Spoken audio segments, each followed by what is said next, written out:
यह मनोभाव हमारी 3 उँगलियां मिलकर लिख रही हैं, पर किसी को यह नहीं समझना चाहिए कि जो योजना बन रही है और कार्यान्वित हो रही है उसे प्रस्तुतकार कलम, कागज़ या उँगलियां ही पूरा करेंगी।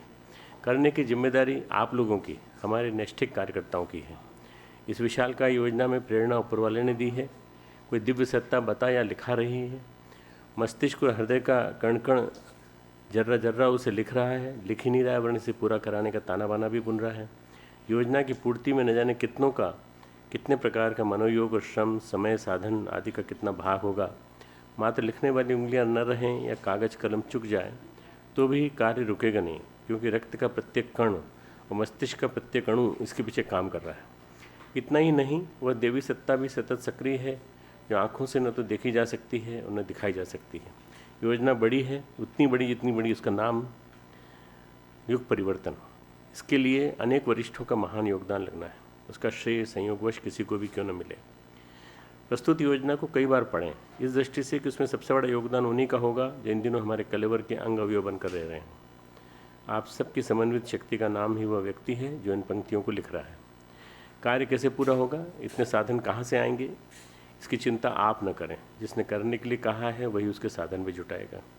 आप तो सिर्फ एक बात सोचें कि अधिकाधिक श्रम व समर्पण करने में एक दूसरे में कौन अग्रणी रहा।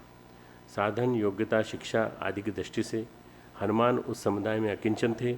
उनका भूतकाल भगोड़े सुग्रीव की नौकरी में करने में बीता था, पर जब महती शक्ति के साथ सच्चे मन और पूर्ण समर्पण के साथ लग गए तो लंका दहन, समुद्र छलांगने और पर्वत उखाड़ने का, राम लक्ष्मण को कंधे पर बिठाए फिरने का श्रेय उन्हें ही मिला। आप लोगों में से प्रत्येक से एक ही आशा और अपेक्षा है कि कोई भी परिजन हनुमान से कम स्तर का न हो।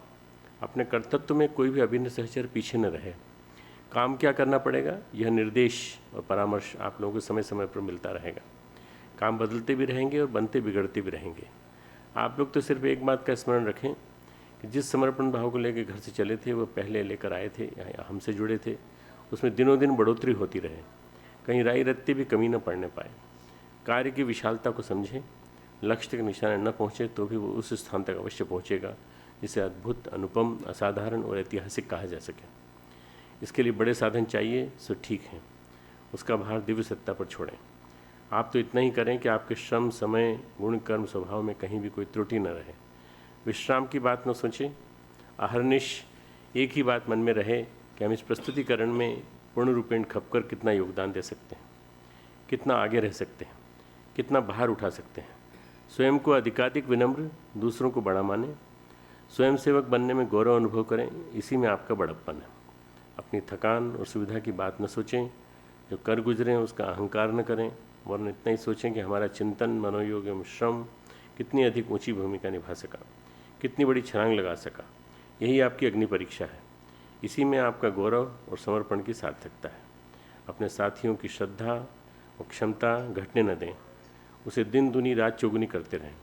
स्मरण रखें कि मिशन का काम अगले दिनों बहुत बढ़ेगा, अब से कई गुना अधिक। इसके लिए आपकी तत्परता ऐसी होनी चाहिए जिसे ऊंचे दर्जे की कहा जा सके। आपका अंतराल, जिसका लेखा जोखा लेते हुए अपने को कृतकृत्य अनुभव करें। हम फूले न समाएं और प्रेरक सत्ता आपको इतना घनिष्ठ बनाए जितना कि राम पंचायत में छठे हनुमान भी घुस पड़े थे। कहने का सारांश इतना ही है कि आप नित्य अपनी अंतरात्मा से पूछें कि जो हम कर सकते थे उसमें कहीं राई रत्ती त्रुटि तो नहीं रही। आलस्य प्रमाद को कहीं चुपके से आपके क्रियाकलापों में घुस पड़ने का अवसर तो नहीं मिल गया। अनुशासन में व्यतिरिक्त तो नहीं हुआ। अपने कृत्यों को दूसरों से अधिक समझने की अहंता कहीं छद्म रूप में आप पर सवार तो नहीं हो गई। यह विराट योजना पूरी होकर के रहेगी। देखना इतना भर है कि इस अग्नि परीक्षा की वेला में आपका शरीर, मन और व्यवहार कहीं गड़बड़ाया तो नहीं। ऊंचे काम सदा ऊंचे व्यक्तित्व करते हैं, कोई लंबाई से ऊंचा नहीं होता। बस श्रम, मनोयोग, त्याग और निरंकारता ही किसी को ऊंचा बनाती है। अगला कार्यक्रम ऊंचा है। आपकी ऊंचाई उससे कम न पड़ने पाए, यह एक ही आशा, अपेक्षा और विश्वास आप लोगों पर रखकर कदम बढ़ रहे हैं। आप में से कोई इस विषम वेला में पिछड़ने न पाए, जिसके लिए बाद में पश्चाताप करना पड़े। परम पूज्य गुरुदेव। ये गुरुदेव ने सूक्ष्मीकरण में जाने से पहले मार्च 84 में लिखा था। तो ये हम लोग नियमित रूप से पाठ करते हैं, यहाँ बैठक करते हैं तो भी पाठ करते हैं। आप लोग भी अपनी बैठक का नियम बना लें कि हम भी इसका पाठ करके बैठेंगे।